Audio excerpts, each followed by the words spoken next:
What's doing, everybody? I'm Alec Lace. Thank you for watching First Class Fatherhood. Today's guest on the podcast is retired United States Marine Johnny Joey Jones. While on a combat deployment in Afghanistan, Triple J suffered a devastating injury as a EOD bomb technician in an IED incident that would cost him his legs, his military career, but it did not slow him down one bit. He has been an inspiration in the lives of many veterans since then. You could see him on Fox News as a contributor. I am honored to have him on the podcast with me here today. So get down there, smack the subscribe button, tap the like, and let's jump into it right now with a hero, United States Marine Johnny Joey Jones, right here on First Class Fatherhood.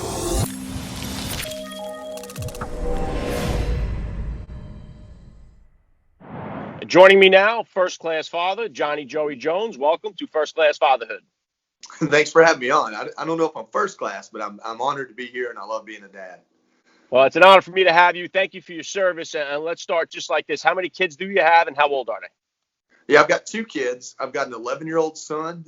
People tell me two things. They say he's real cute. They say he looks just like me, so I always take that one to heart. And I have an 18, 19-month-old daughter that's just really got me wrapped around her finger right now. Yeah, very cool. Yeah, I got my girl on the fourth try. We got three boys, and then the fourth was a girl. Yeah, if we didn't get her on four, we'd have five by now, but we got her. And she runs the show over here now. So what kind of sports or activities is your son into? Yeah, my son and I, through the pandemic, there's a shooting range about 20 minutes from us. And I'm big into hunting. I host a hunting show. I've always been into guns, but I've never pushed any of my stuff onto him. He's always been into baseball, band, and he's kind of a nerdy kid. And I love the fact that he's just naturally well-rounded, but baseball went away this year. And so to fill that gap, he asked me to take him to the shotgun range. And, man, he just is so good with skeet and trap that he was taking, if you know anything about guns, a .410 is a much smaller size gun than a 12 gauge. So the smaller the bullet, the harder it is to hit what you're shooting at. And he outshoots me with a .410, and I'm shooting my 12 gauge. He just has really – he loves it. So my son and I do the shooting together, and we go to baseball games together. Wow, yeah, incredible. And if you could hear Joey, please just take a minute to hit my listeners with a little bit about your background and what you do.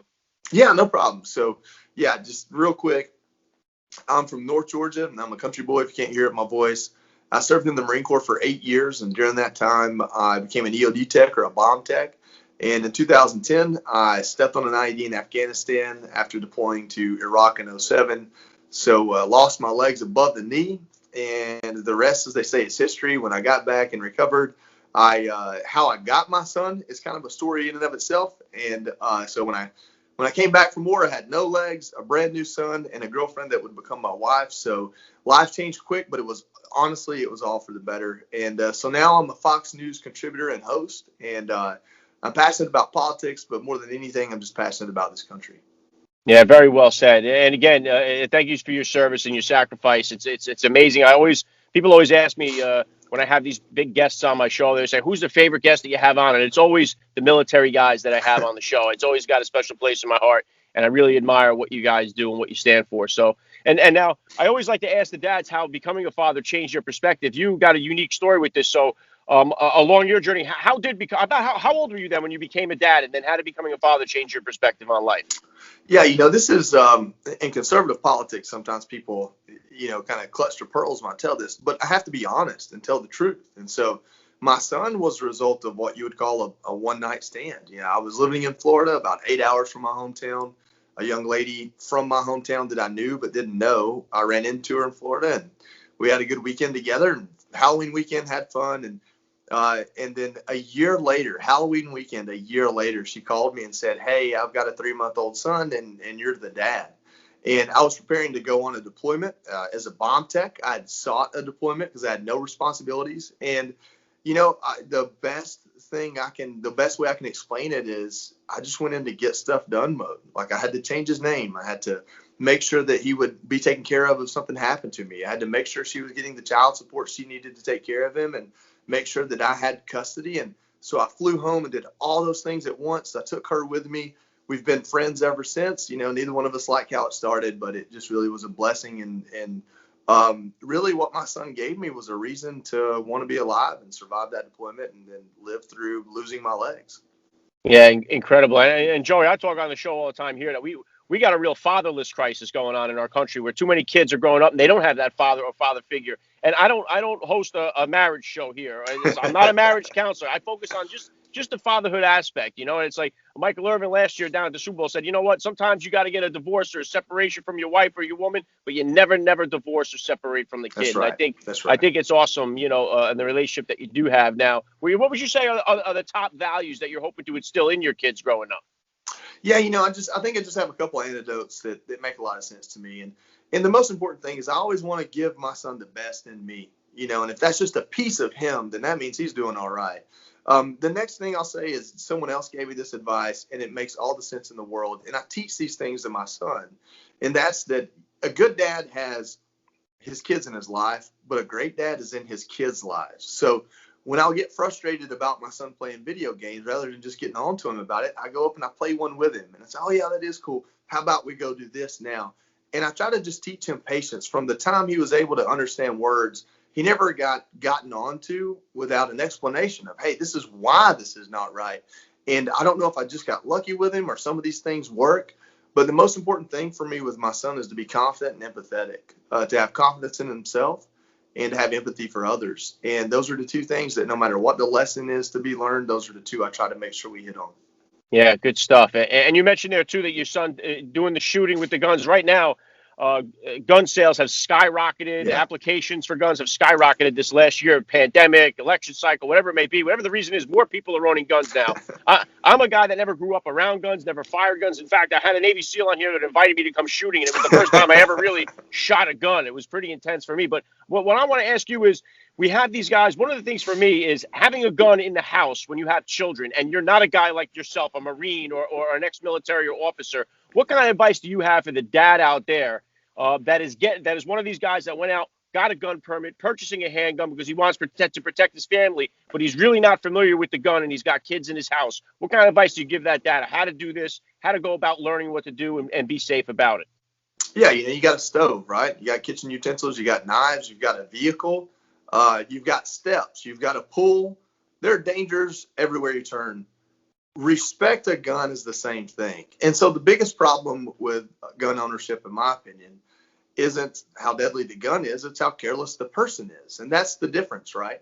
And so if you own a gun, I don't care if there's no one in your home. There's a responsibility that comes with it. If that means locking it up, ensuring it's unloaded, and putting it in a place that only you know how to get to it, those are important things. And it's something that every gun owner should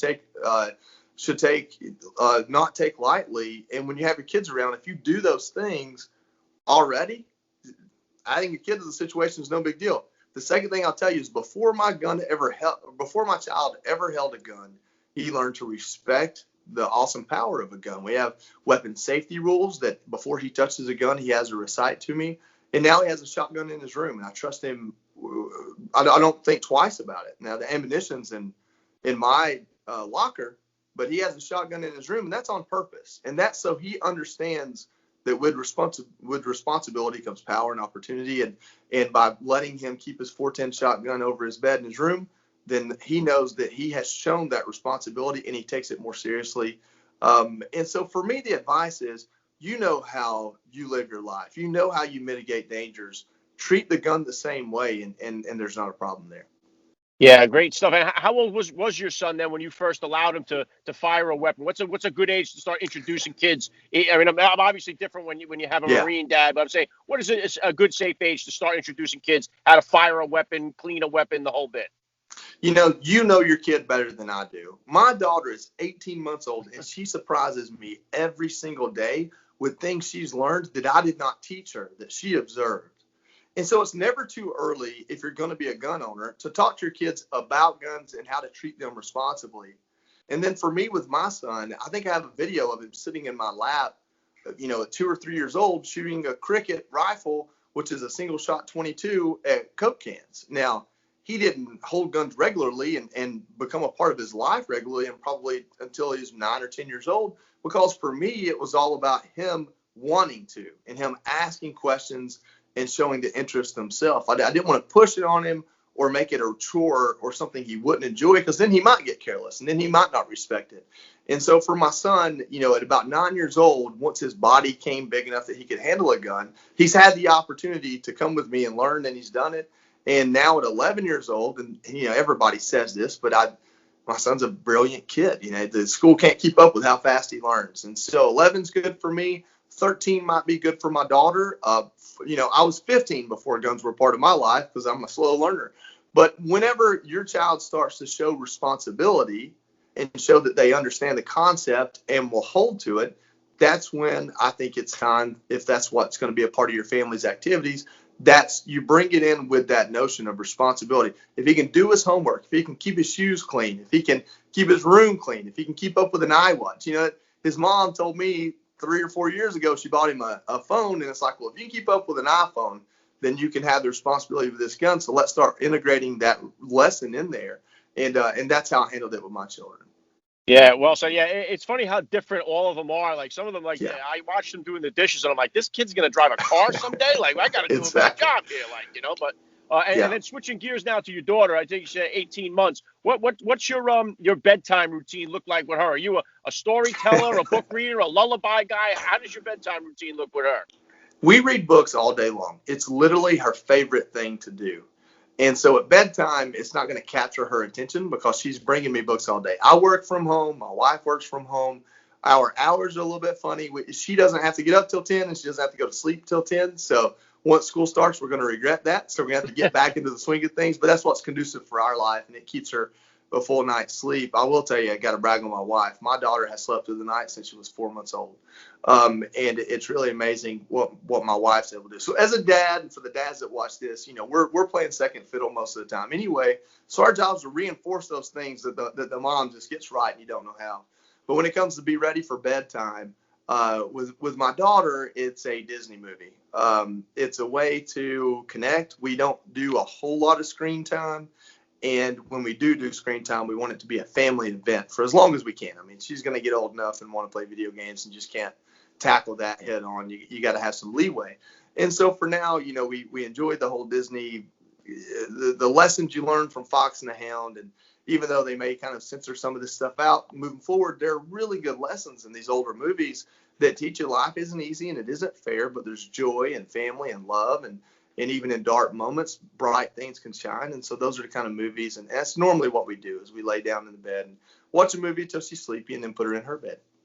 Yeah, and that's one of the biggest advantages I think we have now as opposed to years ago where we can just watch whatever we want on demand. It's not just whatever's on TV or whatever VHS tape you have. Yeah. It's like like my kids, I can share with them G.I. Joe, Thundercats, whatever it is. I can get them to watch anything that I used to watch growing up. So I think we definitely benefit from that 100%.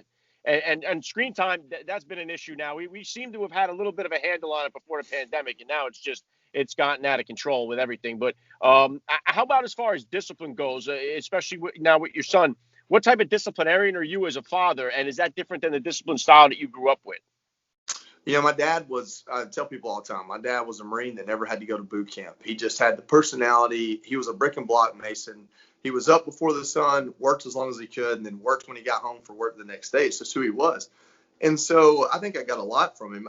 If you ever see me on TV, I refer to things my dad said all the time. And the truth is, my grandfather, my dad, and my two uncles, we all lived within sight of each other. And half of these things I come up with might have been my papa or my Uncle Jeff, but they were all father figures to me. And so I really got the best of all worlds. And anywhere my dad fell short, it seemed like one of the others were there to fill that gap. And so with my son, what's difficult for me is financially, educationally, I am so much different than the way I was raised. I'm the first person in my lineage to finish high school and walk across the stage to go to college or to enlist in the military voluntarily. So much about my life is different that I worry sometimes like, my upbringing was rough, but it obviously worked. It's why I got through losing my legs as my son getting that. And so I think with my son, I see so much of myself in him. I'm always having to rethink, like, am I being too hard? Am I asking too much? Am I pushing too hard? Because it's like I'm pushing myself. Whereas with my daughter, it's like, okay, well, am I spoiling her too much? Am I doing too much for her? And there's an age difference, but I also think the gender difference matters too, because I don't identify with her. I identify as her protector. But with him, I identify as his teacher. And so I'm always having to remind myself I need a softer touch with my son and probably a sterner touch with my daughter so that they both get those tools. And for me, it's just about self-awareness. Like in the moment when I may be making one of those mistakes I'll always make, can I recognize it and correct it? And if that means a conversation, or if it means, next time I'm not as harsh, or next time I'm not as much of a pushover, for me, it's all about self-awareness and course correction.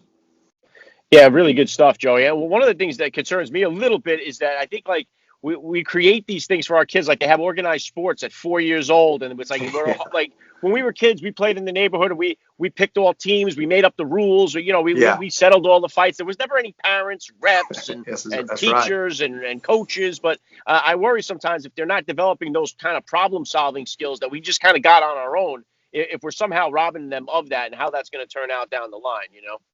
Hey, listen, I live on a private road. There's 6 houses here. I live on 10, 20 acres. Everybody around me does. There are days where I tell my son to go outside. I lock the door behind him, and you go figure it out. You go find something. He's got a cell phone on him. I'm not going to get rid of that, so he can call me if something happens. But go get hurt. Go get hurt, and I'll give him some ideas of things to do.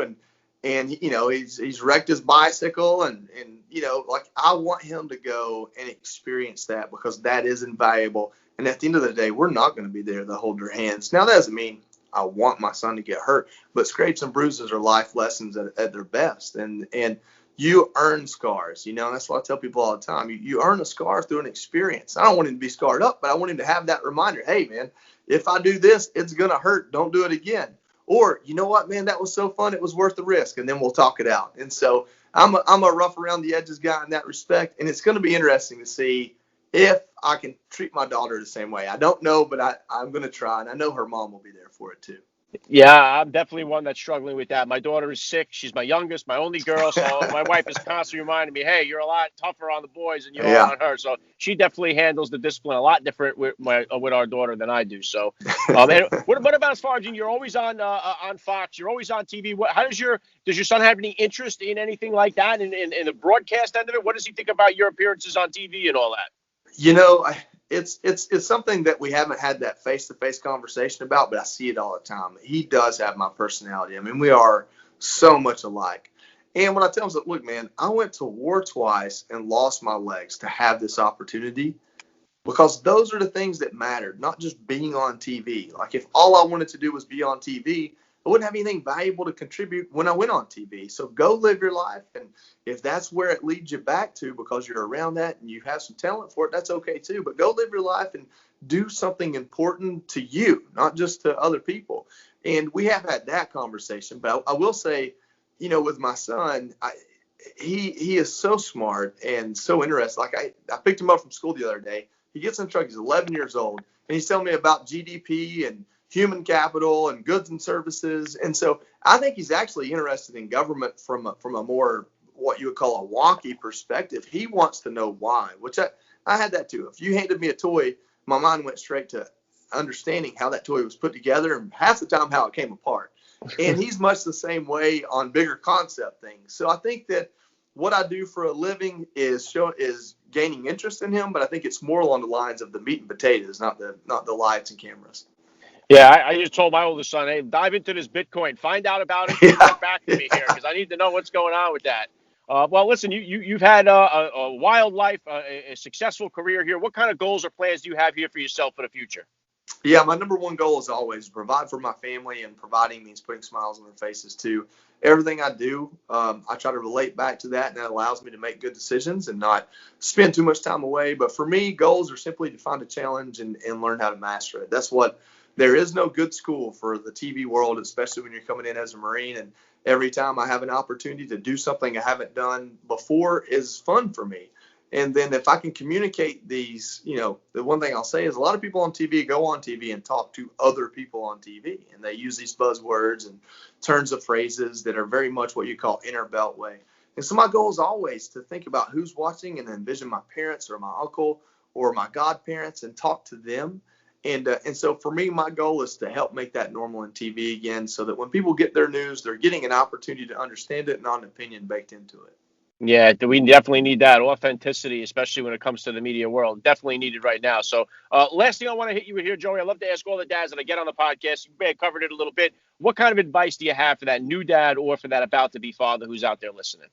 Yeah, I wish this were my own. I really do. I'd make a book out of it, but someone told me this, and it's meant all the world to me. And that's a good dad has his kids in his lives, but a great dad is in his kids' lives. And learn to respect and cherish the things that your child is into, because that's such a part of their personality. And if you'll help foster that, I think the return is huge. And so you might like football, but if he likes baseball, start watching the Braves, I guess. That's what happened with me. Yeah, well said. I love the message. This has been an honor for me. I got to say, Johnny Joey Jones, you're a first-class father all the way, and thank you so much for giving me a few minutes of your time here on First Class Fatherhood. Thank you. I enjoy it.